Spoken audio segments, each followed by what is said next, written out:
El tema de energías renovables ya no es tema de un futuro lejano, ya está aquí y los compromisos y convenios internacionales están impulsando fuertemente proyectos de cero emisiones de carbono. Y en nuestro país mucho se ha hablado del hidrógeno verde, sin embargo todo se mantiene en proyectos. El costo del hidrógeno no podría ser muy competitivo al tener costos tan bajos de energía renovable, además de ser ya un requerimiento en la industria, por ejemplo, de la manufactura sustentable. Y con el propósito de conocer más acerca de ello, es que conversaremos con un experto que usted ya conoce, el doctor Víctor Florencio Ramírez Cabrera, de Perceptia 21 Energía. Buenas noches, Víctor. Hola Raimundo, muy buenas noches, un gusto platicar contigo y con todos los que hacen favor de seguirnos. Gracias, amigo mío, porque pues son temas técnicos muy complicados que tú de manera muy empática pones en cuentas claras. Primero, ¿por qué hay opositores a esta transición energética de emisiones de carbono hacia las energías limpias? Bueno, esa es una pregunta que habría que hacerles más bien a ellos. Sí. Yo lo que creo es que hay cierto romanticismo. Justo escribía hoy por la mañana una columna que publicaré esta semana en Energía Debate y decía que muchos se han vuelto de alguna forma partícipes de la bonanza de la industria petrolera, muchísimos. México de alguna forma fue uno de los ganadores de la venta del mercado de hidrocarburos. Sin embargo, la realidad es que el mundo está cambiando, pero no todos nos acostumbramos o no todos vemos las oportunidades a futuro como deberíamos de verla. Y para muchos es como si estuviéramos acabando casi con un valor patrio que es Pemex, ¿no? En realidad, de lo que se trata es de aprovechar mejor los recursos que tenemos, y no solamente los hidrocarburos, sino el sol y el viento, que en México además también son bastante presentes y bastante importantes, ¿no? Víctor, tu experiencia al revisar diferentes experiencias en otros países te ha dado la tarea de compartir con quienes leemos tus artículos experiencias recientes, como es, por ejemplo, la de España en materia de energías verdes. Si también nos ayudas a que nuestra audiencia pueda diferenciar entre la transición justamente de emisiones de carbono hacia lo que denominamos hoy las energías verdes. Bueno, básicamente de lo que se trata es que, primero, el principal causante del cambio climático es el dióxido de carbono. ¿Y el dióxido de carbono por qué se da? Por la quema de combustibles fósiles que tienen, entre otros átomos, hidrógeno y carbono. El carbono, al quemarlo, se convierte en dióxido de carbono.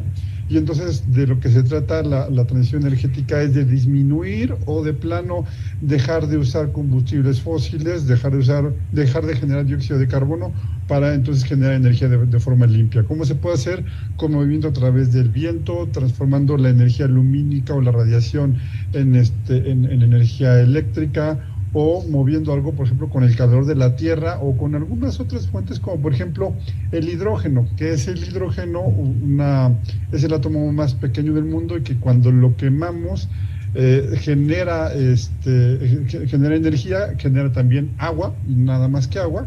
Y entonces podemos utilizarlo, podemos quemarlo y dejar de usar, por ejemplo, gas natural, que es básicamente metano, sí, para empezar a generar energía de forma mucho más limpia, ¿no?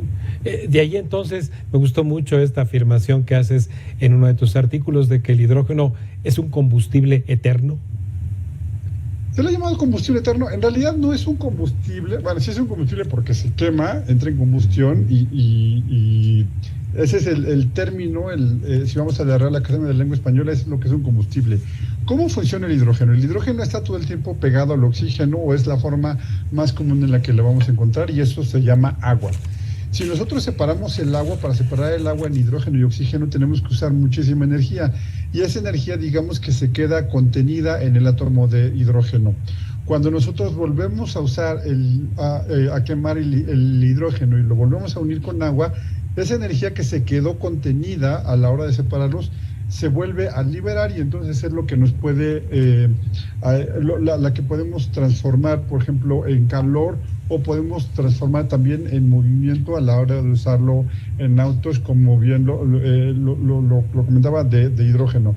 pero es el átomo más presente en el universo y además es un ciclo muy interesante porque primero con energía lo separamos, luego lo volvemos a unir a oxígeno y luego lo podemos volver a separar y así de forma casi eterna. Entonces no es un energético, es un vector energético, es la forma en la que almacenamos la energía con la que lo separamos y después la volvemos a usar, pero sí el concepto es que es prácticamente eterno en ese aspecto, ¿no? Sí. Víctor, en estas experiencias que has revisado en materia de costos al día de hoy, así como quizás hace 20 años haber preguntado sobre energía solar, resultaba hablar de algo muy, muy alto en su costo.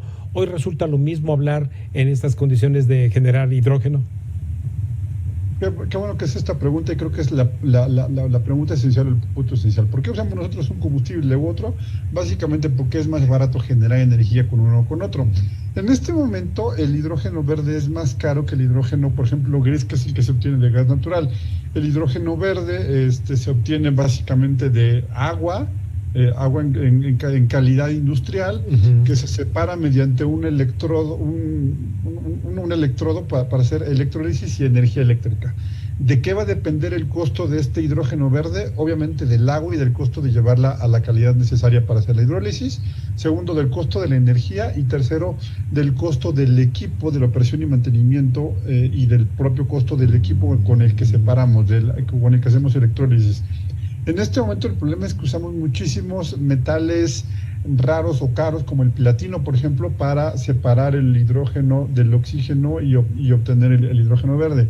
Sin embargo, conforme vaya dándose el desarrollo tecnológico y sea cada vez más barato el proceso de electrólisis, porque es más barato el equipo, el costo del hidrógeno verde va a tender a bajar. Sin lugar a dudas va a ser mucho más competitivo que el hidrógeno gris, por ejemplo, que insisto es el que se obtiene del gas natural, por ejemplo. Y con eso lo que vamos a tener es un combustible ahí que no contamina, que es, como lo decíamos, eterno, y pues que podemos estar usando y que podemos estar generando en casi cualquier lugar del planeta que tengamos agua disponible y agua que después vamos a recuperar, que no se pierde. Claro. Y en cuanto a su almacenamiento y conducción, Víctor. Esto es muy importante. Hay un mito que dice que podemos usar los ductos de gas natural para usarlos después en hidrógeno. La realidad es que no. La molécula de hidrógeno es muchísimo más pequeña que la de gas natural, entonces necesitamos ductos que sean sellados químicamente de otra forma. No es tan sencillo, pero se puede hacer. La otra es que lo tenemos que almacenar con cierta presión a 60 bares y entonces lo tenemos ahí almacenado y lo podemos después usar. También lo podemos usar no solamente como hidrógeno en gas, sino que hay algunos vectores, por ejemplo, se puede crear metanol o se puede crear amoníaco y de esa forma transportarlo.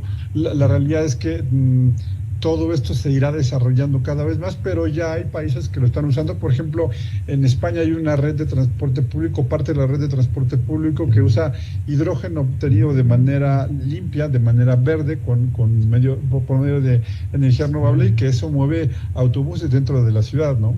Claro. Ahora sí, Víctor, como lo introduje al inicio de nuestra conversación, en México, ¿por qué se va quedando solamente en proyectos?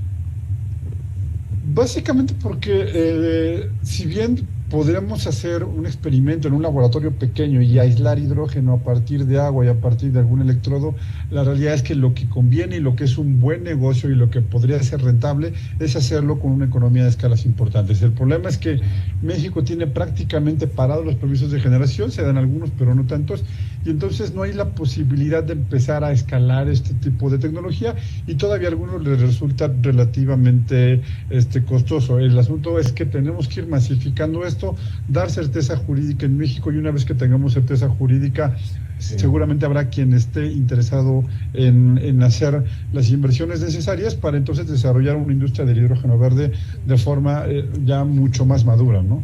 Sí, sobre todo ahorita que mencionas lo de la certeza jurídica, pues yo hubiera querido imaginarme que teníamos como propietaria de plantas eléctricas a Iberdrola, y con los ejemplos que nos pones de Iberdrola en España, yo dije, bueno, pues algún día veremos a Iberdrola desarrollar proyectos de hidrógeno verde en México, pero como tú mencionas, con esta falta de respeto al Estado de Derecho, pues ni qué decir. Pues ya hay algunas propuestas, ya hay algunos proyectos ahí. Justo el presidente de la República mencionaba alguno el 8 de agosto. Lamentablemente está hablando de hidrógeno para exportar, no para consumo en México. Ojalá viéramos más proyectos de esto. Y creo que una forma de mover este mercado sería ir creando una demanda, ir buscando cómo incorporar autobuses al sistema de transporte público de cualquiera de las ciudades del país. Creo que le vendría bien, porque tendríamos energía, insisto, más limpia, sobre todo en ciudades que tenemos con problemas de contaminación, como la Ciudad de México o Monterrey. Sería algo ideal impulsar ese tipo de tecnologías, pero bueno, veamos que con el tiempo se vaya dando, ¿no? Sí, caray, Víctor, no sabes cuán agradecido estoy porque lo pones tan en cuentas claras que todavía aquí tengo presente el ejemplo que nos compartiste en un video justamente de las energías limpias y sucias con un vaso de agua, lo cual te reconocemos mucho por esta empatía, mi querido Víctor. Muchísimas gracias, amigo mío. Muchísimas gracias a ti y nuevamente un gusto poder platicar contigo y nos vemos en una próxima ocasión. Ya lo creo que sí, mi querido Víctor. Hasta pronto. Gracias. Bueno, pues mire, ahí lo tiene. El hidrógeno no solo se puede utilizar para sustituir al gas natural en centrales térmicas generadoras de electricidad, sino también en movilidad, como escuchamos ya en autobuses. Antes de ir un breve corte, les recuerdo nuestras redes sociales de la Agencia Mexicanense de Noticias para que nos sigan en Facebook, X, Instagram y Threads en @MX Noticias y @Raimundo Tenorio.